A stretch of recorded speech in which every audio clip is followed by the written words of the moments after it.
Hello and welcome to ZacBowFitness. So today we're going to look at macronutrients. So on the next slide I will go through what the three are, but today I'm mainly going to concentrate on carbohydrates. So we'll look at that. Like I said before, as you get older, you really need to start looking at your nutrition as well. So let's get started. So here are the three macronutrients. So you've got carbohydrates, protein and fats. These are the three things that should make up a stable diet.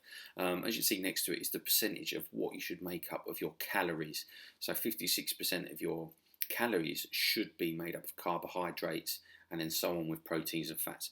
But obviously different diets will vary on that. So if you did like a keto diet, the fats would be higher than the carbs because you're trying to keep the carbs down as well, especially with like paleo diets as well.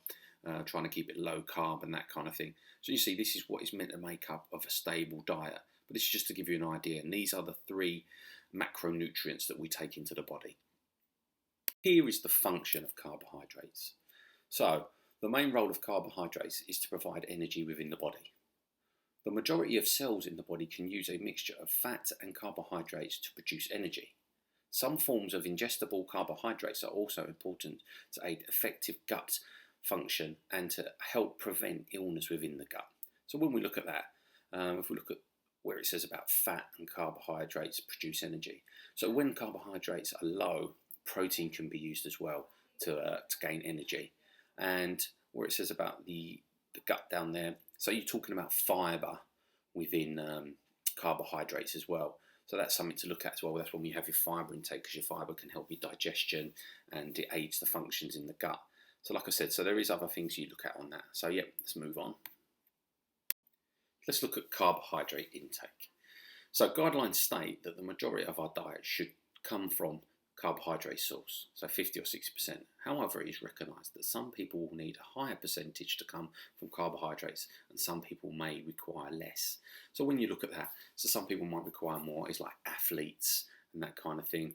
So it might be on their diet to get their maximum strength for that, but then other people may reduce it down and eat a lot less. So as you can see, it is up and down. So that is just a guideline of 50 to 60%.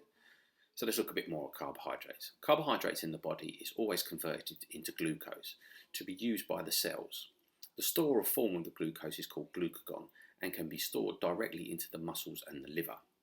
When stores of glucagon become depleted through prolonged activity, starvation or calorie-restricted diets, the body creates usable carbohydrates through the process of glycolysis. So you'll see the word glucose quite a bit. So basically glucose is like sugar. So as you can see, it converts the carbohydrates into sugar and pushes it into your cells, and that's called obviously glucagon. So when you hear about like insulin and that, which is taking it out of the system, so your body will secrete insulin, which will move this excess glucose we've got in the bloodstream up into the cells, and then glucagon is the one that we use then when we're using for activities. So that gives you a better idea of how that kind of thing and carbohydrates work. Now let's look at the different types of carbohydrates you have. So this is divided into three basic categories: simple carbohydrates, known as sugar; complex carbohydrates, known as starch; and non-starch polysaccharides, known as fibre. So as you'll go along as well, when we go through the different types, you'll see refined, which is manufactured or processed, and unrefined, which is in its natural state. So as you go through, I'll go through the two different types for the different types of carbs we have on here. So let's move on to the next page. Here we have some simple carbohydrates. As you can see, it's unrefined. So fruit is like a healthy option. So when you hear a lot of people saying that you can't eat fruit on certain diets because the hidden sugar intent, but obviously it's seen as a healthy part. As you can see here, here is a few of the things that is the benefits from it. So as you can see, like on there, like it contains minerals, vitamins and minerals we need every day. And you keep hearing about antioxidants and that kind of thing. And your daily, like it's on there, your daily fibre. So yeah, so you've got to look at it that way as well. So fruit is quite, when they say 5 a day, but then you'll go on diets like keto and that, where you cut the sugar out.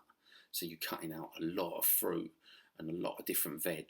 So when you've got to look at it that way as well, this is like the healthy options of simple carbohydrates. So it's the unrefined stuff. So like I said on the last one, it shows that unrefined is natural where refined is where it's produced and processed.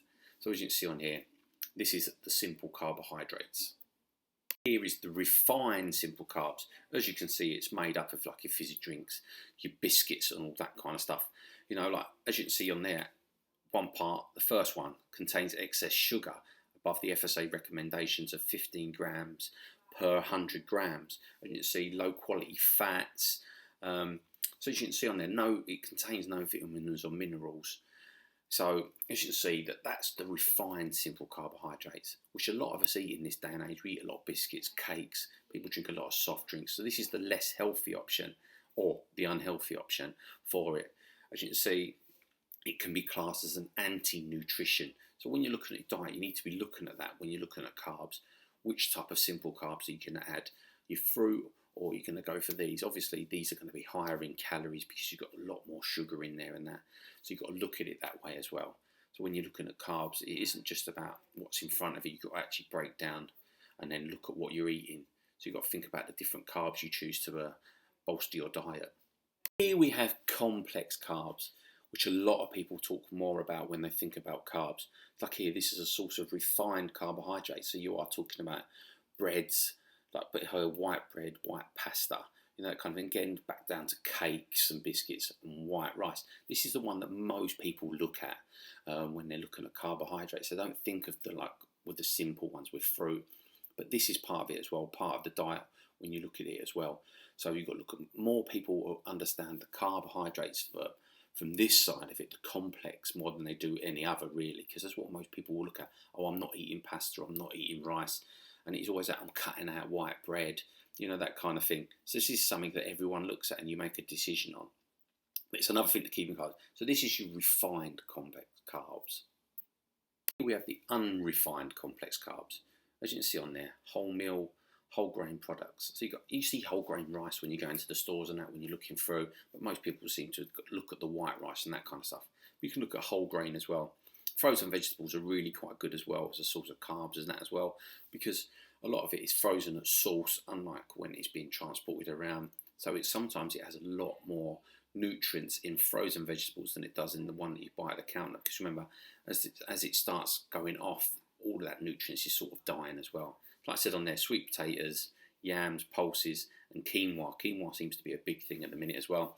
A lot of people add it to diet. I've added it to my diet as well. And you've got things like bulgur wheat as well, which I sort of add on there as well, which is a bit lower carb than quinoa. So you've got to think about these things as well when you're adding up all your diet. So that's the refined and unrefined complex carbs.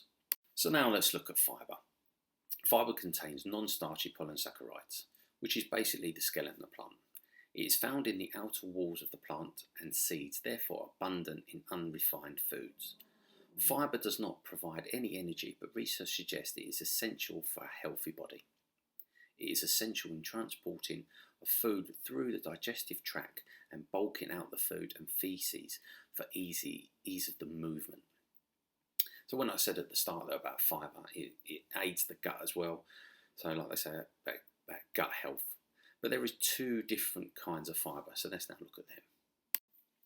Let's look at insoluble. It is normally the outer protective layer of plants. It can be found in wheat bran, whole grain and cereals along with a wide range of fruit and veg. It holds water in the digestive tract to increase bulk and stimulating the muscles of the digestive tract to contract, which helps to maintain strength and tone. A healthy digestive system may help to prevent conditions such as constipation and in preventing the development of colon cancer. So you can see as well why fibre is so good for the body as well, because basically it helps your system flush everything through, obviously take the nutritions out and then get rid of the stuff that's left over, the waste. So you can see there, and it helps prevent certain things in the body as well. Constipation, big thing, colon cancer. Let's look at soluble fibre. It is normally found in the inner part of the plant. It can be found in oats, beans, barley, broccoli, apples and more. It is not fully known how the exact mechanics of soluble fibre works within the digestive tract. It is believed that it helps with the reduction in cholesterol by binding with fat and in the digestive system and excreting them in with the fecal.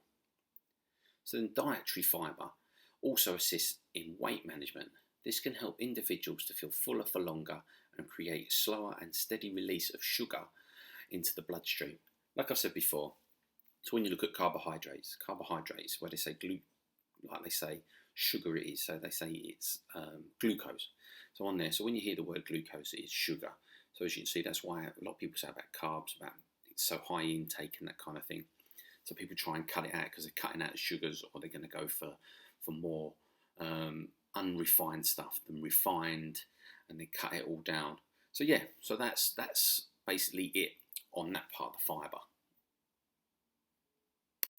I hope this has given you more information about carbohydrates and how to apply them into your daily diet, and what to look out for when you're adding them to your diet. Don't forget, subscribe, get subscribed to my channel, and thank you for watching. I'm going to get another one out in the next couple of weeks, and I'm more likely going to do the next one is going to be about protein, and then the one after that will be fat, so I'm going to go down the list. So hopefully this has been helpful and it will help you out. So stay tuned for the next couple of installments about macronutrients, and then I'm going to do micronutrition, which will just be one slideshow. Excellent, people. Take care. Have a great day. And don't forget, subscribe.